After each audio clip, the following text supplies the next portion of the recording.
Hello বন্ধুরা, আপনারা যদি কোনোদিনও বৃন্দাবনে ঘুরতে যান, তো মথুরার যে কংসের কারাগারের পেছনে যে সরোবরটি রয়েছে সেটা কিন্তু দেখতে ভুলবেন না।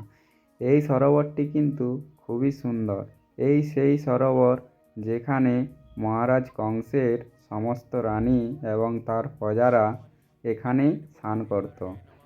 এখানে দেখার মতো কিন্তু অনেক কিছুই রয়েছে, যেমন ঠিক সরোবরের সামনেই রয়েছে মহারাজ কংসের রাজমহল এবং তার ভিতরেই রয়েছে কংসের কারাগার। চাইলে কিন্তু আপনারাও এই জায়গাটিকে যেতে পারবেন।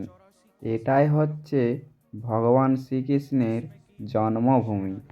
তারপর তার পিতা বাসুদেব ভগবান শ্রীকৃষ্ণকে যমুনা পেরিয়ে নন্দ বাবার ঘরে গিয়ে তাকে দিয়ে আসে এবং সেখানেই সে বড় হয়।